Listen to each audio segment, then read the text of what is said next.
Pemerintah terus mewaspadai rembetan konflik Israel dan Palestina di Timur Tengah yang sempat menyeret Iran dan beberapa negara lainnya. Harga minyak, nilai tukar rupiah, dan inflasi menjadi persoalan yang dihadapi pemerintah Indonesia sejak meluasnya konflik Palestina dan Israel pada 7 Oktober 2023 lalu.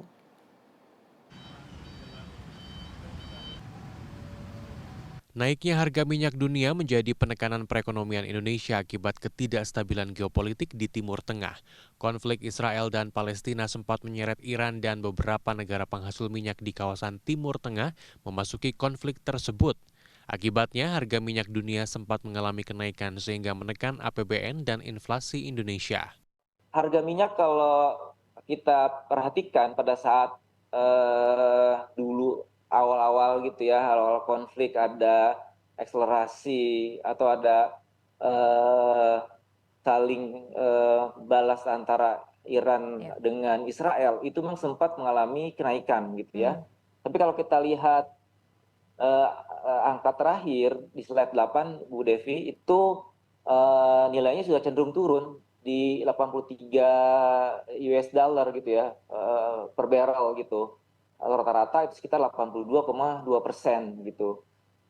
Yang lain juga sebenarnya kalau kita lihat mengenai angka ini, kenaikan harga minyak itu biasanya diikuti pula dengan kenaikan harga komoditas yang lain.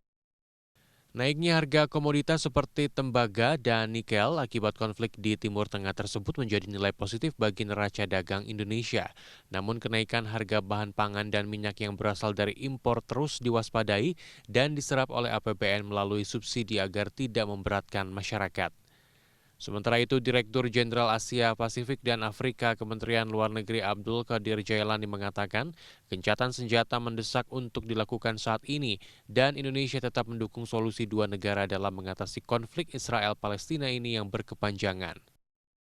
Indonesia memiliki kepentingan untuk mengelola krisis ini bukan hanya dari persoalan solidaritas, tapi melainkan juga untuk melindungi kepentingan nasionalnya. Jadi diplomasi yang dilakukan pemerintah saat ini adalah untuk mengelola krisis yang terjadi di sana. Apa yang dapat kita lakukan saat ini paling tidak ada beberapa hal. Yang pertama kita lakukan adalah kita terus secara aktif di dunia internasional dengan mendorong terwujudnya ceasefire, berhentinya kekerasan di Gaza.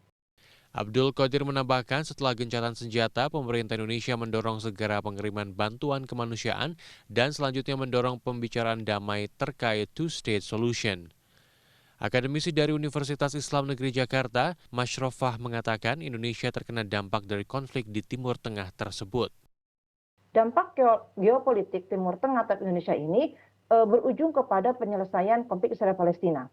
Karena dampak ini akan meluas sekali terhadap kestabilan ekonomi Indonesia. Tadi Pak Ferry juga sudah menjelaskan dari segi harga nilai tukar rupiah, kemudian akan berdampak kepada APBN Indonesia, kemudian juga meningkatnya harga minyak mentah. Ini menjadikan salah satu dampak yang sangat luas bagi ekonomi Indonesia.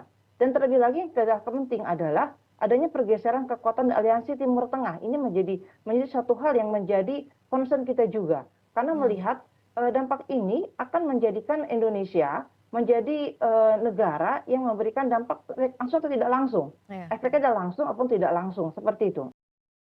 Mashrofah menambahkan selain memiliki kepentingan menjaga stabilitas ekonomi dalam negeri, dunia internasional saat ini melihat Indonesia menjadi negara yang aktif dalam penyelesaian konflik Israel-Palestina karena memiliki modal sebagai negara muslim terbesar di dunia yang juga menjadi anggota tidak tetap Dewan Keamanan PBB serta anggota Organisasi Kerjasama Islam OKI.